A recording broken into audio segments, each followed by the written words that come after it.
اعوذ باللہ من الشیطان الرجیم بسم اللہ الرحمن الرحیم سیقول السفہاء من الناس ما ولاہم عن قبلتہم التي كانوا علیہا قل للہ المشرق والمغرب یہدی من یشاء الى صراط مستقیم صدق اللہ مولانا العظیم۔ الحمدللہ پہلا پارہ مکمل ہوا اور اب دوسرا پارہ شروع ہو رہا ہے۔ انشاءاللہ کوشش یہ ہوگی کہ اب سپیڈ بڑھ جائے اور ہم دوسرا پارہ جلدی ختم کرنے کی کوشش کریں، اس لیے دھیان سے سننا ضروری ہے تاکہ بار بار ریپیٹ کرنا نہ پڑے۔ سیقول السفہاء، اب کہیں گے یہ بے وقوف لوگ کہ ریا مسلمانوں کو ان کے اس قبلے سے جس قبلے پر وہ نماز پڑھتے تھے، بیت المقدس کی طرف نماز پڑھتے تھے، مدینہ میں جانے کے بعد 16-17 مہینے حکم ہوا کہ اب تم مسجد حرام کی طرف نماز پڑھو، تو اللہ حکم دینے کے بعد فرما رہے اب کہیں گے بے وقوف لوگ کہ کس چیز نے پھیر دیا مسلمانوں کو ان کے قبلے سے جس پر وہ لوگ نماز پڑھتے تھے، تو فرما دیجئے محمد صلی اللہ علیہ وسلم للہ المشرق والمغرب، اللہ ہی کا ہے مشرق اور مغرب، یہدی من یشاء الی صراط مستقیم، وہ چلاتا ہے جس کو چاہتا ہے سیدھی راہ۔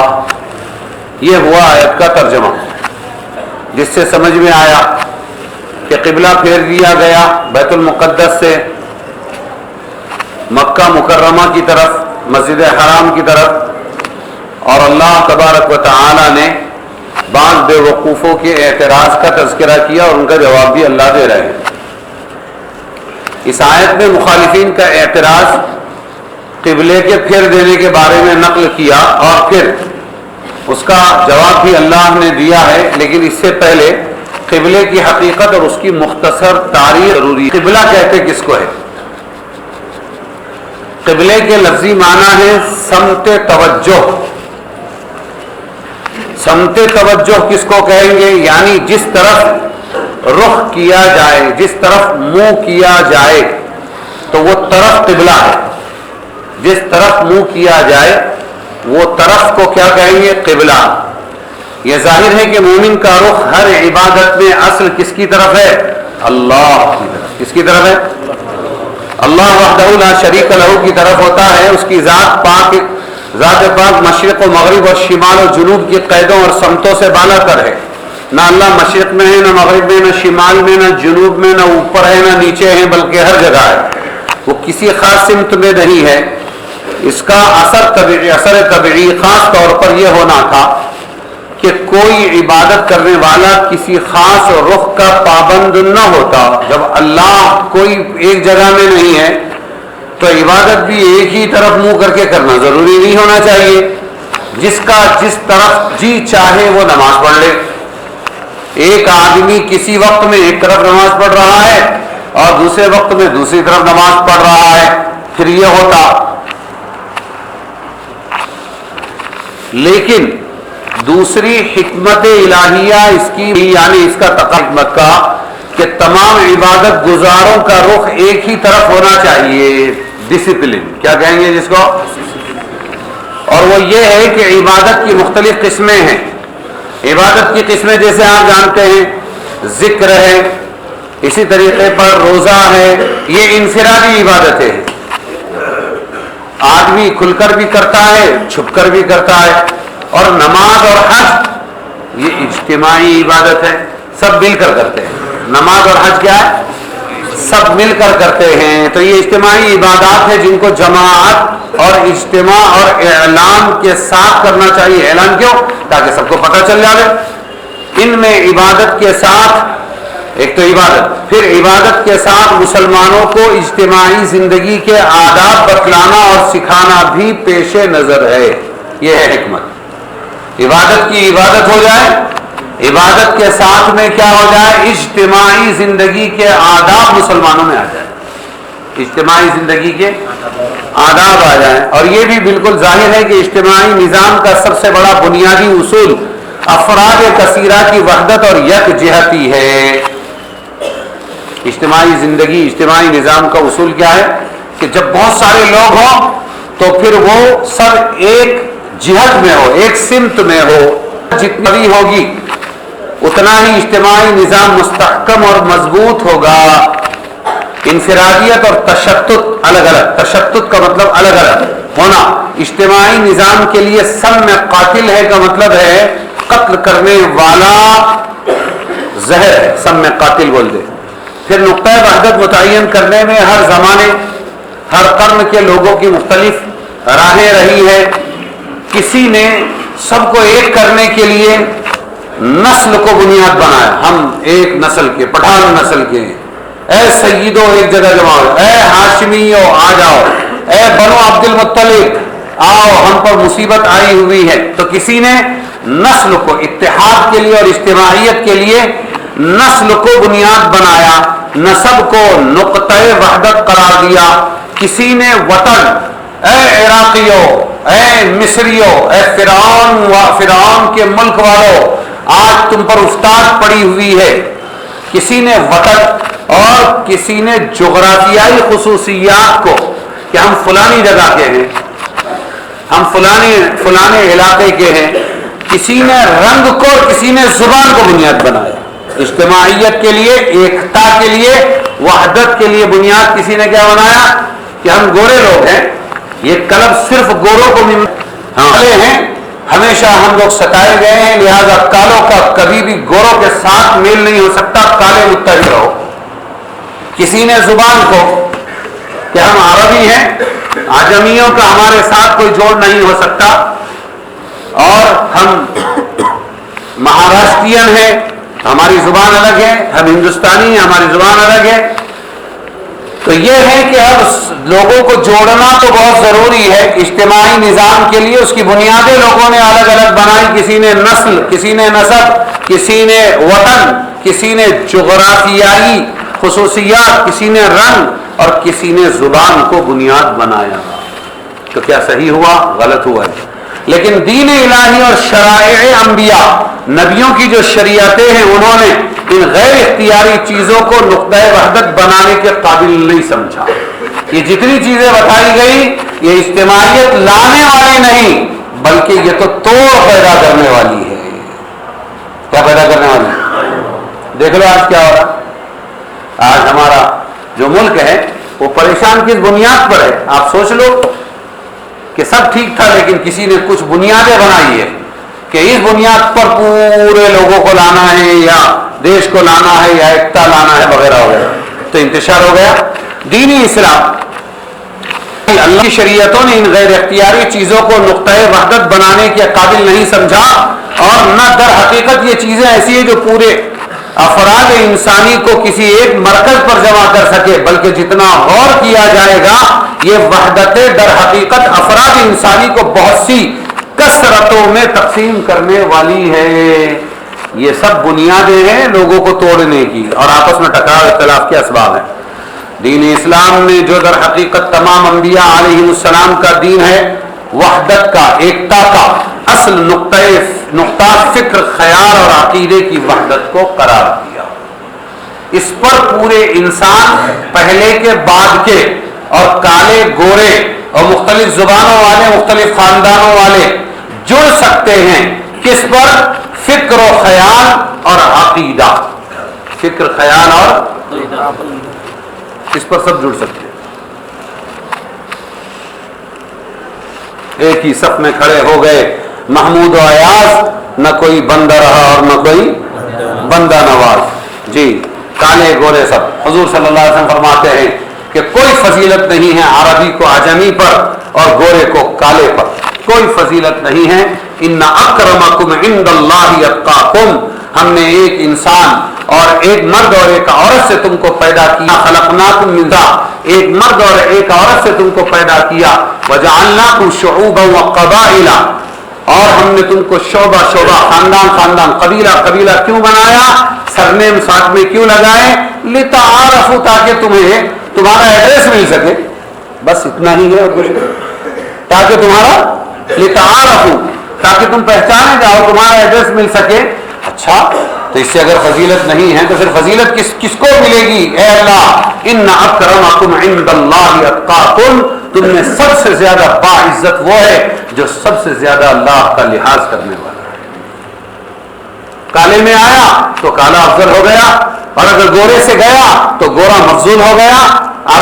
عجمی میں آیا تو عجمی اللہ کے تقوی کی وجہ سے افضل ہو گیا، اور اگر عربی سے چھن گیا تو عربی محروم ہو گیا. سید آل رسول ہے، اگر اس کے اندر آیا تو وہ مکرم، اور اگر اس میں سے تقوی گیا تو وہ غیر مکرم. نو مسلم ہے، نو مسلم ہے، خاندانی مسلمان ہے، لیکن اگر تقوی نو مسلم میں ہے زیادہ تو وہ اللہ کے نزدیک زیادہ باعزت ہے نسلی اور خاندانی مسلمان سے. اگر نہیں سمجھ میں آتی ہے تو آپ صلی اللہ، ہماری جو جڑیں ہیں حضرت ابو بکر ہے، عمر ہے، عثمان ہے، علی ہے، عشرہ مبشرہ ہے، اور اسی طرح خالد ابن ولید ہے، اکرمہ ابن ہیں، یہ جتنے بھی ہیں یہ سب نو مسلم ہیں. کیا یہ؟ ارے بولو ہماری جڑیں کیا ہیں؟ اسلام میں جو ہماری جڑیں ہیں یہ سب کیا ہے؟ ابو ہریرہ کیا ہے؟ یہ نو مسلم ہے، سب سے زیادہ مکرم ہے. یہ اسلام کا سینہ ہے. تو یہ فکر ہے، یہ عقیدہ ہے، اس پر تو پوری امت جڑ سکتی ہے، باقی کسی بھی نسل، رنگ اور زبان پر نہیں جڑ سکتی. تو دین اسلام میں جو در حقیقت تمام انبیاء علیہ السلام کا دین ہے، اس میں وحدت کا، ایک ہونے کا، ایکتا کا جو اصل نقطہ اور فکر رکھا ہے وہ کیا رکھا؟ فکر، خیال اور عقیدہ. اور کرو خداؤں کی پرستش پوجا میں بٹی ہوئی دنیا کو ایک ذات حق وحدہ لا شریک لہ کی عبادت اور اطاعت کی دعوت دی، جس پر مشرق و مغرب اور ماضی و مستقبل کے تمام افراد انسانی جمع ہو سکتے ہیں. عقیدے پر کیا ہو سکتے؟ جمع ہو سکتے. پھر اس حقیقی فکری اور نظری وحدت کو عملی صورت، ایک ہوئی فکری صورت، فکر میں ایک ہو گئے، عقیدے میں سب ایک ہو گئے. لیکن اب یہ سب کو دکھنے میں بھی ایک کرنا ضروری تھا. میں آسان الفاظ میں کہہ رہا ہوں، یہاں کتابی الفاظ ہے. پھر اس حقیقی فکری اور نظری وحدت کو عملی صورت اور قوت دینے کے لیے کچھ ظاہری وحدتیں بھی ساتھ لگائی گئی. میں نے کہا ان کو، مگر ان ظاہری وحدتوں میں بھی اصول یہ رکھا گیا کہ وہ عملی اور اختیاری ہو، مجبوری کی نہ ہو، بلکہ عملی ہو سکے. ایسی شرط لگاؤ ایکتا کی کہ وہ ہو سکے اور اختیار کر سکے اس کو، تاکہ تمام افراد انسانی ان کو اختیار کر کے ایک رشتہ اخوت میں، بھائی چارے میں منسلک ہو جائیں. نسب، وطن، زبان، رنگ وغیرہ اختیاری چیزیں نہیں ہیں. ہے اختیاری؟ کالا جو پیدا ہو گیا کبھی گورا ہو سکتا؟ ارے بولو. جو پستہ قد پیدا ہوا کبھی لمبا ہو سکتا؟ جو عجم میں پیدا ہوا وہ پھر جا کے عرب میں دوبارہ پیدا ہو سکتا؟ نہیں ہو سکتا. تو اختیاری ہونا، ایسی شرط لگاؤ جو اختیار کر سکے. نسب، وطن، زبان، رنگ وغیرہ اختیاری چیزیں نہیں ہیں. جو شخص ایک خاندان کے اندر پیدا ہو چکا ہے وہ کسی دوسرے خاندان میں پیدا نہیں ہو سکتا. جو پاکستان میں پیدا ہو چکا وہ انگلستان یا افریقہ میں پیدا نہیں ہو سکتا. جو کالا ہے وہ اپنے اختیار سے گورا نہیں ہو سکتا. جو گورا ہے وہ اپنے اختیار سے کالا نہیں ہو سکتا. اب اگر ان چیزوں کو مرکز وحدت بنایا جائے، ایکتا کی بنیاد، مرکز وحدت کا مطلب ایکتا کی بنیاد بنایا جائے، تو انسانیت کا سینکڑوں بلکہ ہزاروں ٹکڑوں اور گروہوں میں تقسیم ہو جانا، یہ بنیادیں تو یہ بانٹنے کی ہے، یہ جوڑنے کی نہیں ہے. اس لیے دین اسلام نے ان چیزوں سے جس سے تمدنی مفاد وابستہ ہیں ان کا پورا احترام رکھا ہے. ان کو وحدت انسانی کا مرکز بننے نہیں دیا کہ یہ وحدت افراد انسانی کو مختلف کثرتوں میں بانٹنے والی ہے. ہاں اختیاری امور میں اس کی پوری رعایت رکھی ہے کہ فکری وحدت کے ساتھ عقیدہ، فکری وحدت کے ساتھ عملی اور صوری وحدت بھی قائم ہو جائے. پریکٹیکل ایکتا بھی ان کے اندر آ جائے. مگر اس میں بھی اس کا پورا لحاظ رکھا گیا کہ مرکز وحدت ایسی چیزیں بنائی جائیں جن کا اختیار کرنا ہر مرد و عورت لکھے پڑھے اور ان پڑھ شہری اور دیہاتی، امیر و غریب کو ایک ساتھ ایک جیسا آسان ہو. یہی وجہ ہے کہ شریعت اسلام نے تمام دنیا کے لوگوں کو، اور سنو، تمام دنیا کے لوگوں کو لباس، رہنے کا مکان، کھانے پینے کے کسی ایک طریقے کا پابند نہیں بنایا. اسلام میں دنیا کے تمام لوگوں کو لباس ایک جیسا لباس ہے نا مسلمان کا, سب شلوار قمیص یا سب سوٹ بوٹ یا یہ کہ سب عربی جبہ, سب ایک جیسی ٹوپی, گول تو گول, دو پلی تو دو پلی, یا پھر جنا گر تو جنا گر, کچھ نہیں. دنیا کے مسکن یعنی رہن سہن, کھانے پینے کی کسی ایک طریقے کا پابند نہیں بنایا کہ ہر جگہ کے موسم اور طبائع مختلف اور ان کی ضروریات مختلف ہیں. سب کو ایک ہی طرح کے لباس یا شعار یونیفارم کا پابند کر دیا جائے تو بہت سی مشکلات پیش آئیں گی. پھر اگر یہ یونیفارم شارٹ کپڑے پہنو, یہ یونیفارم آ جاتا, کیا تھا؟ شارٹ کپڑے, یا یہ کہ بہت لانگ کپڑے پہنو جیسے منگولیا میں پہنتے, جھبے جھاپے کیا کیا ہوتا ہے. خیر, اگر یونیفارم کم سے کم تجویز کر دیا جائے شارٹ کپڑے, تو یہ اعتدال انسانی پر ظلم ہوگا. تو یہ کیا مصیبت ہے, ہم تو پورا ڈھانپنا چاہتے ہیں, آپ نے شارٹ کپڑے کر دیے. اور اللہ تعالیٰ کے دیے ہوئے عمدہ لباس اور عمدہ کپڑوں کی بے حرمتی ہوگی. اور اگر اس سے زائد کسی لباس کا پابند کیا جائے, نہیں جھبا پہننا پڑے گا تم کو, جھبے کے سوا نہیں چلے گا, نیچے پیر تک بالکل, تو غریب مفلس لوگوں کو مشکلات پیش آئیں گی.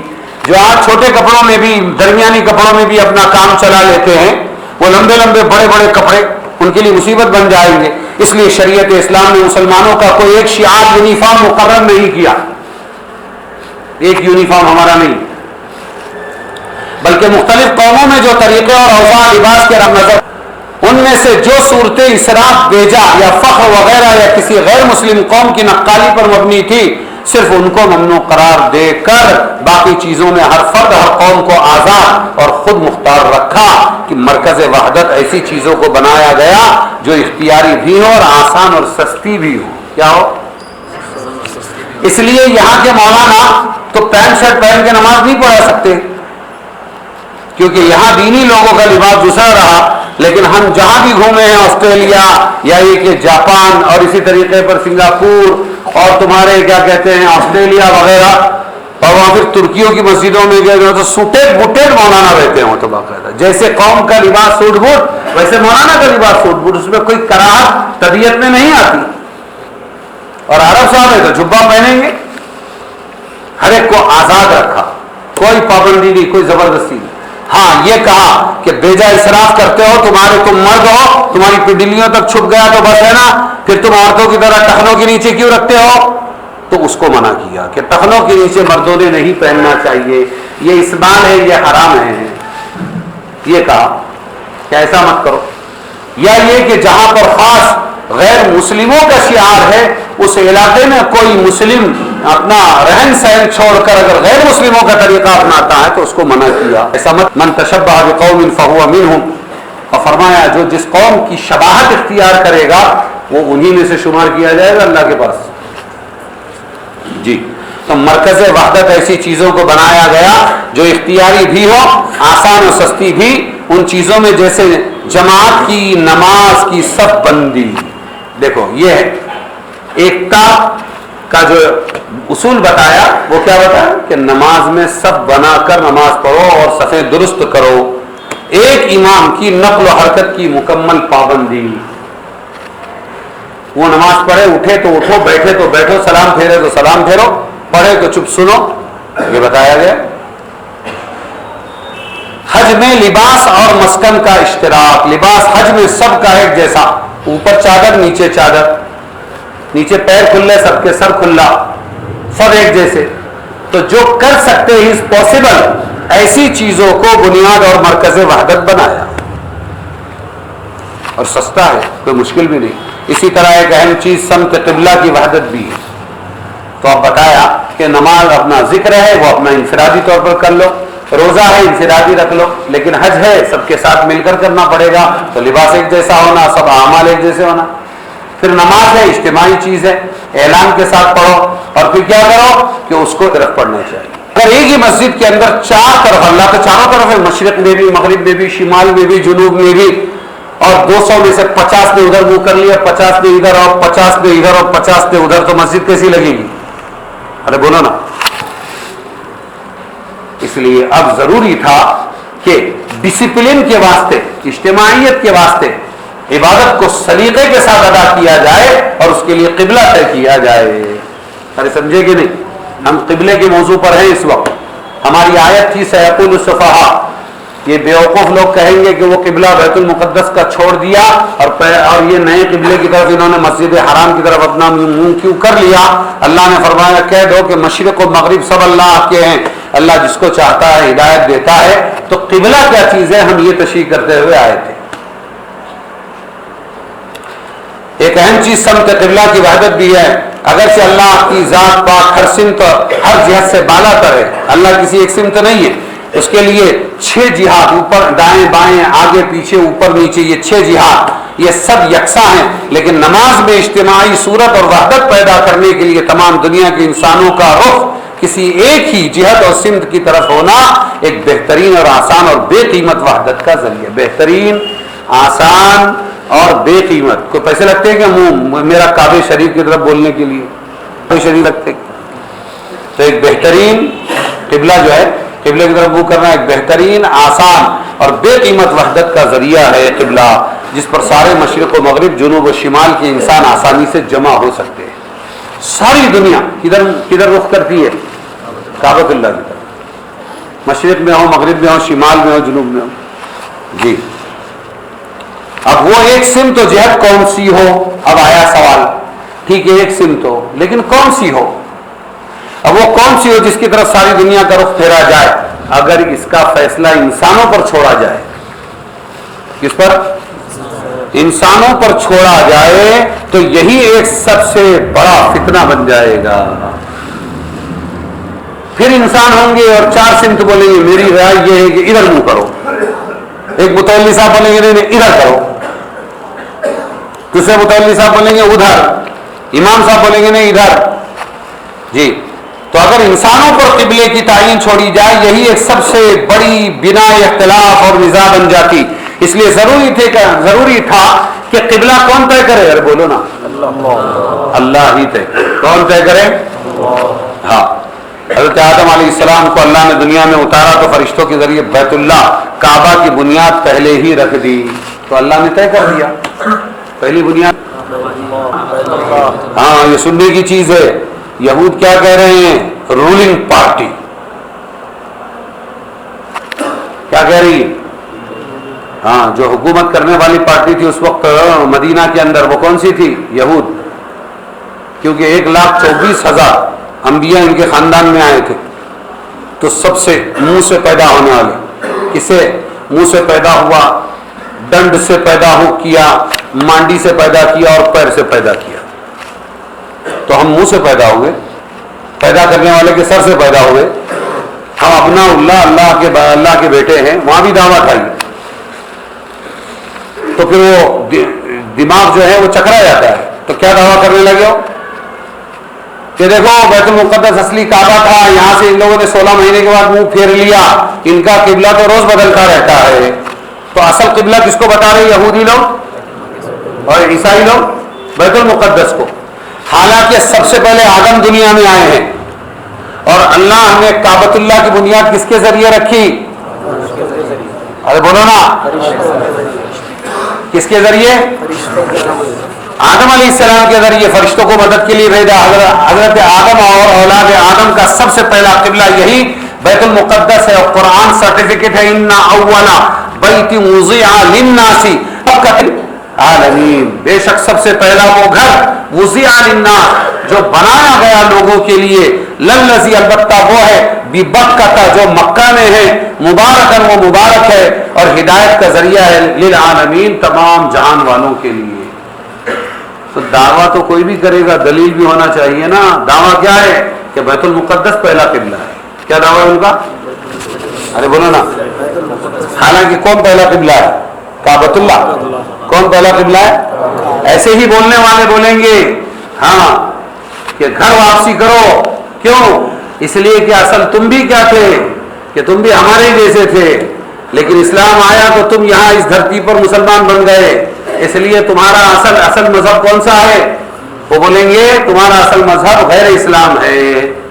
تو یہ بھی عجیب اتفاق ہے کہ جیسے آدم کا بنایا ہوا کعبہ پہلا قبلہ ہے، ایسے ہی آدم جو تمام انسانوں کے باپ ہے، رشی کے، منی کے، اور رام کے اور شام کے، اور تمام کے اور تمام نبیوں کے جو باپ ہے آدم، وہ آدم اتفاق سے آسمان سے جب آئے جنت سے تو وہ ہندوستان ہی میں اترے۔ کہاں اترے؟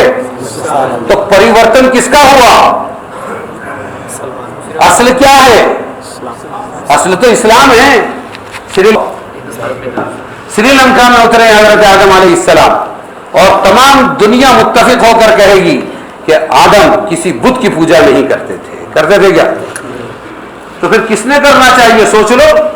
ایسا نہیں ہے کہ جو تم بولو وہ حقیقت ہے۔ ہاتھ پہ بیٹھے ہیں، تاروں پہ نظر رکھتے ہیں، بول سکتے ہیں زباں بند مگر رکھتے ہیں۔ کوئی دعویٰ بلا دلیل کے مخنث ہوتا ہے۔ کیا ہوتا ہے؟ لاؤ پھر ہسٹری نکالو کہ ہزاروں سال، ارے ہزاروں لاؤ یا لاکھوں لاؤ، آخری نقطہ جو ہے وہ تمہارا بابا آدم ہے، اور بابا آدم نبی تھے، یہ تمام دنیا کا اتفاق ہے، اور بابا آدم کے زمانے میں کوئی بت تھا ہی نہیں، تو پوجا کہاں سے ہوتی؟ تو وہ کون تھے؟ موحد تھے۔ تو ہم سب کون ہیں؟ موحد ہیں۔ تو پریورتن کس نے کرنا چاہیے؟ فیصلہ خود کر لیا جائے۔ تو دعویٰ تو کوئی بھی ٹھوکے گا کہ اصل تو یہ زمین ان کی ہے اور ان کی ہے اور فلانے کی ہے اور ایسی ہے اور ویسی ہے، اور اسلام تو پھر بعد میں آیا اور یہ ہوا وہ ہوا۔ ارے وہ بعد کا پہل کیا ہے وہ دیکھو نا، کون سے بعد میں آیا؟ آدم سے پہلے بھی کوئی آیا؟ ان اول بیت وضع للناس۔ ہاں، تو اب طے یہ کہ اللہ تعالیٰ ہی نے طے کیا قبلہ، اور وہ قبلہ کون سا تھا؟ کعبۃ اللہ۔ کس سے بنوایا اللہ تبارک و تعالیٰ نے؟ کلام سے۔ پھر یہ پریورتن کب ہوا؟ نوح علیہ السلام تک سب کا قبلہ یہی بیت المقدس تھا۔ طوفان نوح کے وقت پوری دنیا غرق ہو کر تباہ ہو گئی، بیت اللہ کی عمارت بھی منہدم ہو گئی، اور ان کے بعد حضرت خلیل اور حضرت اسماعیل علیہ السلام نے دوبارہ اللہ کے حکم سے بیت اللہ کی تعمیر کی، اور یہی ان کا اور ان کی امت کا قبلہ رہا۔ ان کا بھی حضرت ابراہیم کے بیٹے اسحاق کے بیٹے یعقوب کے بیٹے 12، اور پھر وہ 12 بیٹوں کی میں آئے اللہ تعالیٰ نے بھیجا 1,24,000، صرف 10 کم کرو اس میں سے، اتنے انبیاء اور رسولوں کو بھیجا۔ سب کا قبلہ کیا تھا؟ کعبۃ اللہ۔ جی، ان دونوں کا یہی، اور ان کی اولاد کا بھی، بنی اسرائیل کے لیے بیت المقدس کو قبلہ قرار دیا گیا۔ بعد میں بنی اسرائیل کے لیے یعقوب علیہ السلام کے 12 بیٹوں کے لیے بیت المقدس کو قبلہ قرار دیا گیا۔ لیکن ابو العالیہ ایک بہت بڑے عالم ہیں، وہ کہتے ہیں انبیاء سابقین جو بیت المقدس میں بھی نماز پڑھتے تھے وہ بھی ایسا عمل کرتے تھے کہ صخرہ بیت المقدس کی چٹان میں یوں کھڑے رہتے کہ اگر وہ بھی سامنے رہے تو پھر اس کے بعد کا جو کعبہ ہے مکہ کا وہ بھی سامنے۔ تو پھر کون سا قبلہ ہوگا؟ بیت اللہ کبھی بھی منسوخ نہیں ہوا، صخرہ بیت المقدس بھی سامنے رہے اور بیت اللہ بھی سامنے رہے۔ قرطبی کے اندر یہ بات لکھی ہوئی۔ حضرت خاتم الانبیاء حضرت محمد مصطفیٰ صلی اللہ علیہ وسلم پر جب نماز فرض کی گئی تو بعض علماء نے کہا کہ ابتداءً آپ کا قبلہ آپ کے جد امجد حضرت ابراہیم کا قبلہ یعنی خانہ کعبہ ہی قرار دیا گیا۔ سنو، بعض علماء کہتے ہیں کہ حضور بیت المقدس کی طرف نہیں بلکہ مکہ مکرمہ میں کعبۃ اللہ ہی کی طرف منہ کر کے نماز پڑھتے تھے۔ مکہ مکرمہ سے ہجرت کرنے اور مدینہ طیبہ میں قیام کرنے کے بعد اور بعض روایات کے اعتبار سے ہجرت مدینہ سے کچھ پہلے آپ کو اللہ کا حکم ہوا آپ بیت المقدس کو اپنا قبلہ بنا لیں۔ تو اب تک کے پرمپرا کیا چل رہی ہے؟ پہلا قبلہ کون؟ کعبۃ اللہ۔ کون؟ صحیح بخاری کی روایت کے مطابق حضرت صلی اللہ علیہ وسلم نے 16-17 مہینے بیت المقدس کی طرف نماز ادا فرمائی۔ مسجد نبوی میں آج تک اس کی علامات موجود ہے جہاں کھڑے ہو کر آپ نے بیت المقدس کی طرف نمازیں ادا فرمائی تھی۔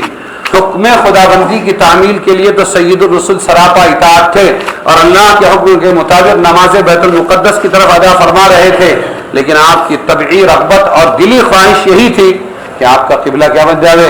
مدینہ میں بھی آپ کا قبلہ کیا بن جائے؟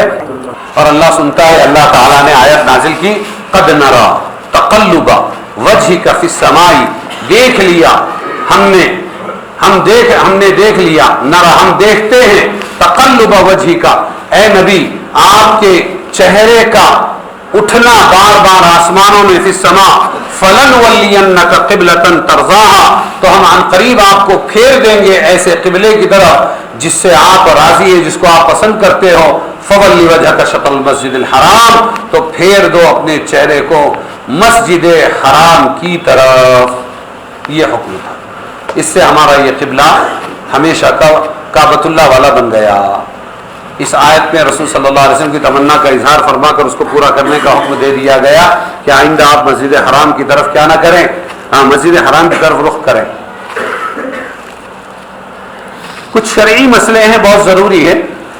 نماز میں خاص بیت اللہ کا استقبال ضروری نہیں ہے، یہ کعبہ ہے، کعبہ ہی کی طرف ہمارا چہرہ ہونا، ہندوستان سے بھی یہ ضروری نہیں۔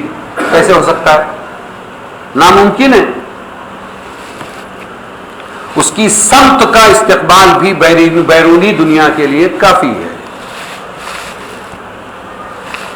ہماری اس گیٹ پہ اگر کوئی کھڑا رہے اس وقت مسجد کے اور ادھر منہ کر، تو یہ کونے سے تک اس کو کہتے ہیں 45 ڈگری۔ کیا کہتے ہیں؟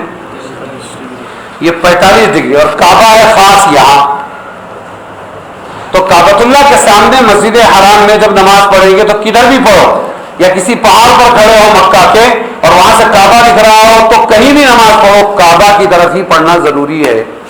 اگر ذرا پھر گیا تو نماز نہیں ہوگی۔ لیکن ہندوستان سے کعبہ دکھتا نہیں ہے، فولی وجهک شطر المسجد الحرام، مسجد حرام کی طرف، کعبہ کی طرف نہیں، مسجد حرام کی طرف اپنا چہرہ پھیر دے۔ مدینہ میں یہ حکم ملا، اس سے مدینہ بھی 450 کلومیٹر ہے، تو اس سے یہ حکم نکالا کہ ڈائریکٹ کعبہ کی طرف سب کا چہرہ ہونا باہر والوں کا ضروری نہیں ہے، سمت کعبہ کی طرف بھی اگر ہو جائے، سمت مسجد حرام کی طرف بھی ہو جائے تو کافی ہے۔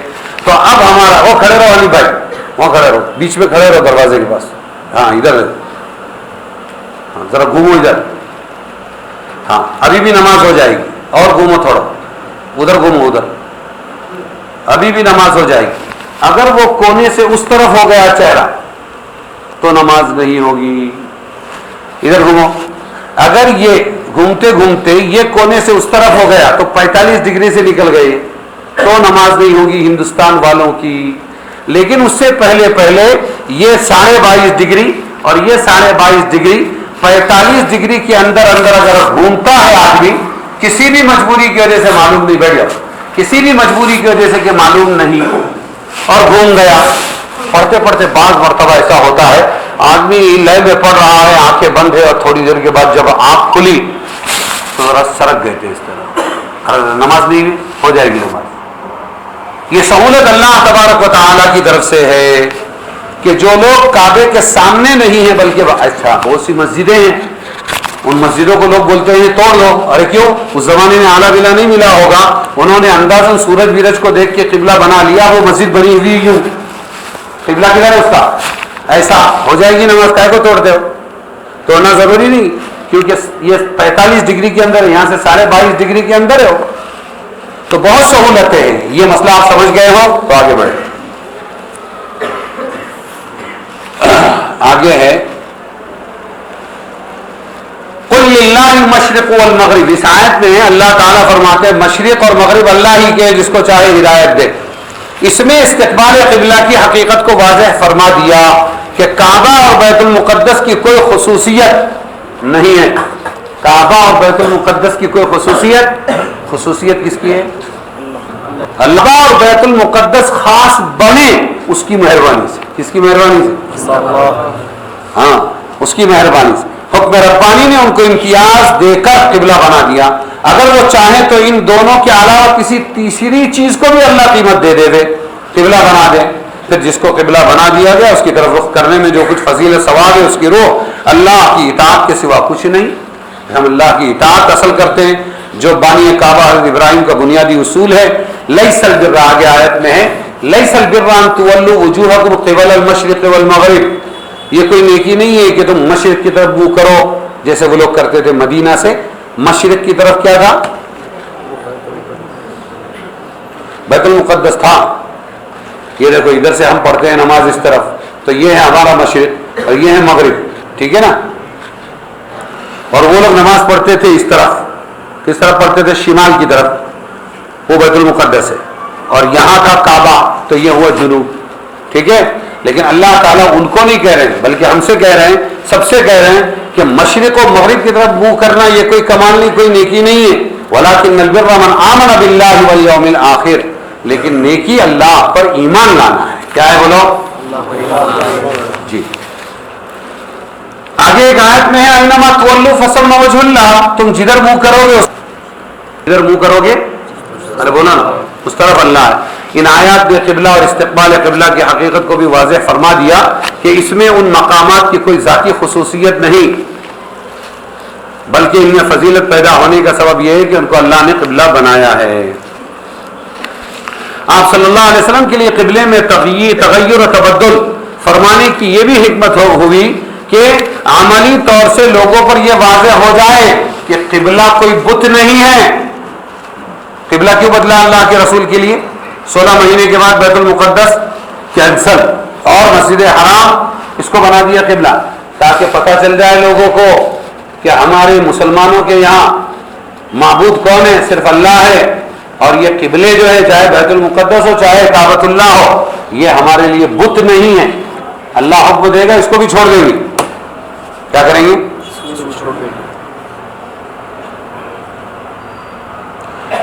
کہ جس کی پرستش کی جائے, بلکہ اصل چیز حکم خدا بندی ہے. وہ بیت المقدس کی طرف رخ کرنے کا آ گیا تو وہاں حکم کیا, اور ادھر ہوا تو ادھر.